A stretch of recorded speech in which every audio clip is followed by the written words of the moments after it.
time that I start recording, I mean, I'm over for now, like, communicating how bizarre I think we are in whatever month or week. But now I've been thinking about, like, what I was doing when I recorded previous episodes.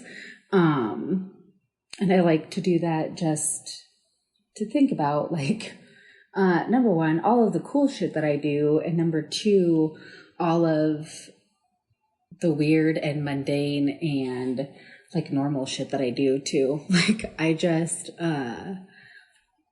stirred my magnesium drink. Oh, man. What a day. This was actually given to me by one of my closest friends ever, shortly after I had Maddox. And I was, like, not well. I was not supported very well, and therefore I was not well. And I'll never forget, like, reaching out to her and being like, I am not coping. And she's like, you don't even know what the fuck to cope with because you have a newborn. So, like, here, drink this magnesium drink and get your life together. And so, I don't know, like, I'm not really a supplements taker, but I will tell you that, what the fuck is it called? Feel Calm, Stay Calm. Something like that. Comes in, like, this cylindrical container, and it makes me feel old. But I mean, like, it really does. Like, I take it for, like, kind of, like, centering and, like, some, like, anxiety relief. And I have been, like, really hanging out with my anxiety, situational or not. And so here I am. I'm just going to be sipping on my lemon berry magnesium cocktail on this fine afternoon. And with that, I reckon I'll go ahead and get my shit together and we'll get right into it. I actually got, like, some of my most favorite, like, just kind of questions and comments and whatnot that I've had in a minute. And I'm really excited to get into this episode. The first question is from Kara in Houston, and she writes, Hi, Ava. I'm curious as to how you approach recipes. Do you use them? Do you follow them exactly? I'm somewhat new to throwing myself into the kitchen and recipes, and I'm wondering how important it is to follow exact. Am I going to stop clearing my throat at any point during this episode, or if I'm going to make y'all suffer through that with me? We'll find out. I'm hoping that I can stop doing that. Anywho, Kara, this is a good question. I'm not a professional cook. I love cooking. I'm passionate about it. It's something that I find, like, a tremendous amount of joy in and from. I think, as always, there's nuance here and, like, a bunch of gray area. It kind of depends on what you're making. It also depends on what you are baking. I think generally speaking, yeah, I use recipes for sure because, like, I mean, I don't know it all, you know, and I would never claim to. And I really enjoy making things that I've never made before. I do try really hard. And I mean, at this point, you don't even need to try really hard because there's so many folks out there, that are, you know, making and sharing the food that they grew up eating and that is authentic to them. You know what I'm saying? I mean, like, there's so many YouTube channels and ways that you can drop yourself in to recipes that are really authentic to, you know, like, specific cultures.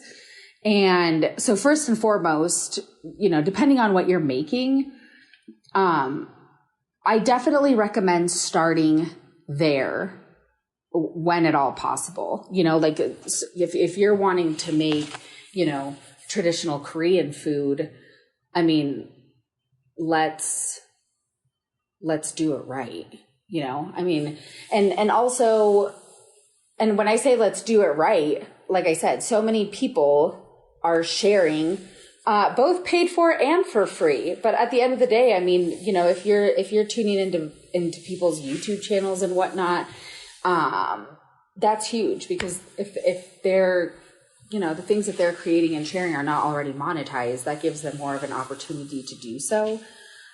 But like, I'm going to go ahead and trust the Korean woman that's sharing her recipes over anybody else. You know what I'm saying?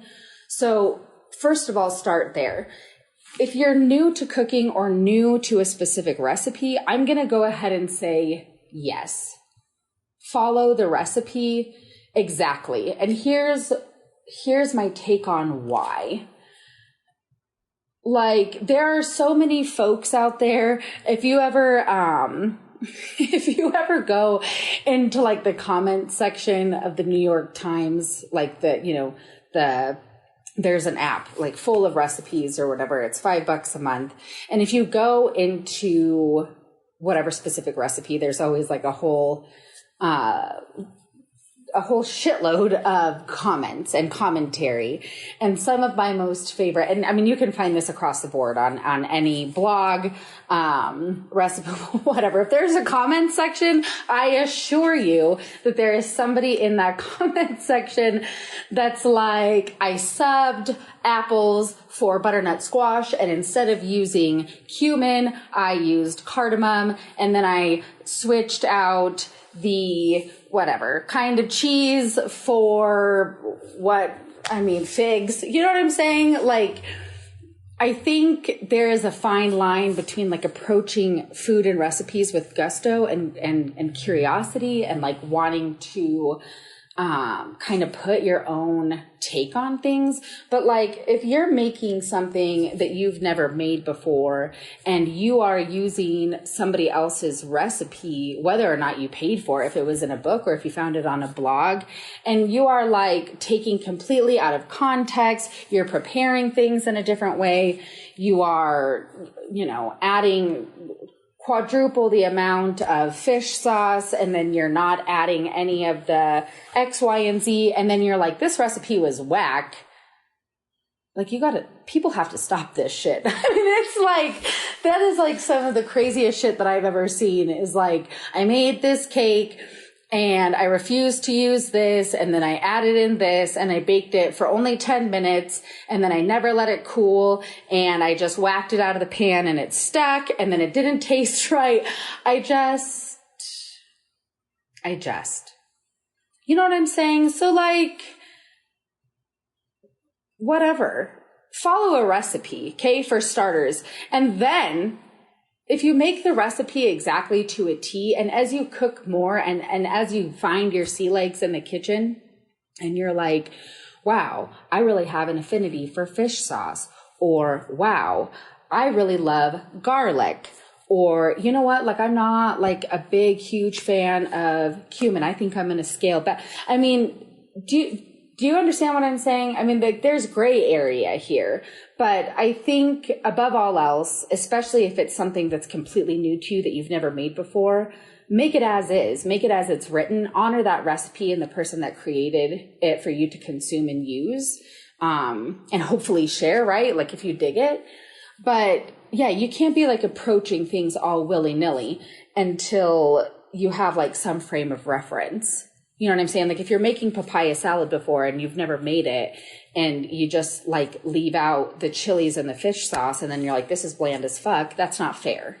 You know? With baking, I'm approaching things the same way. Even as somebody that, you know, like, I wasn't a classically trained baker. I learned from like trial and error and doing it a ton. But I mean, like, I didn't go to culinary school or, you know, like a pastry school or whatever. And so even still, if I'm doing R&D for the bakery,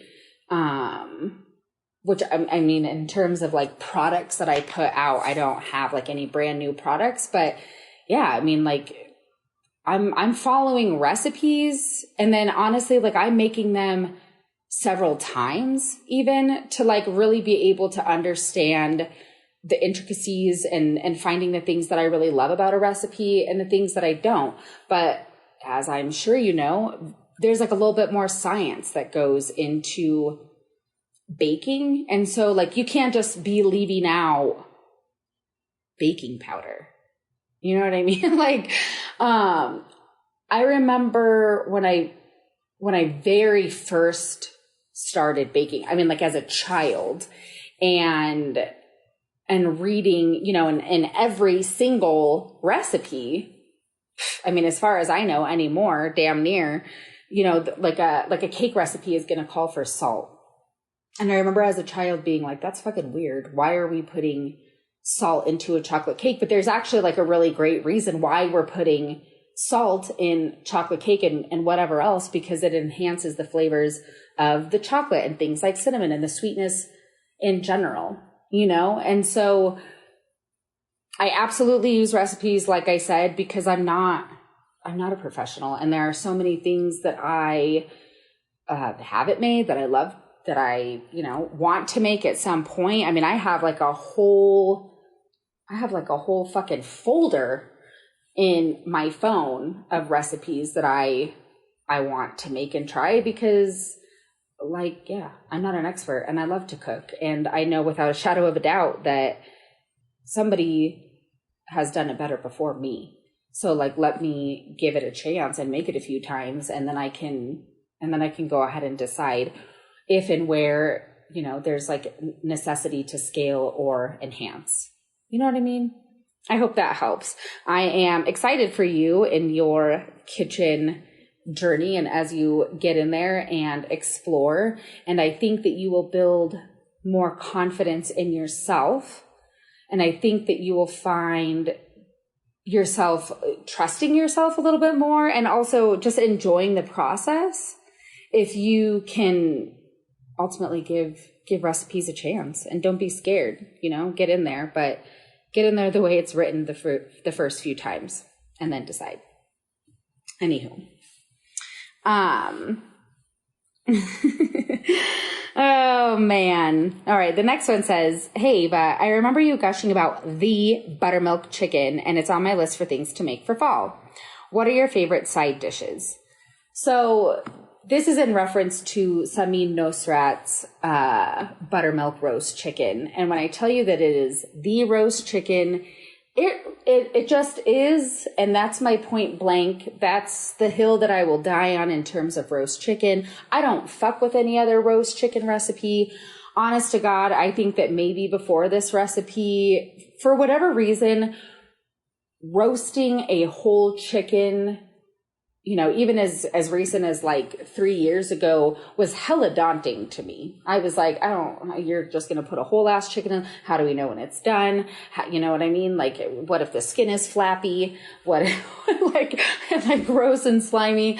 And so for the longest time, you know, like the Thomas Keller recipes and like all of, you know, the Julia Childs and all of these recipes that are revered in our culture and other folks' culture, I was like not trying to fuck with that at all.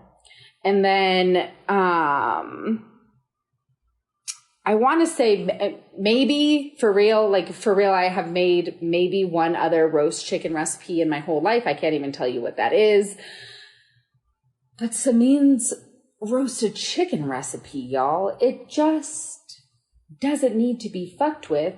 And there just is no other chicken. And I realized that this question was about side dishes, but like, just give me a moment to sit with the idea of this roast chicken and how glorious it really is. Because when I tell you, you don't need another recipe, you just don't. It's the simplicity for me. It's the simplicity. It's that it's like damn near foolproof, like hella minimal ingredients, and just, I mean, like the instruction on it, the timing on it. I mean, I have never fucked up this chicken before. Even when I moved into the apartment that I'm living in, and my oven was literally literally probably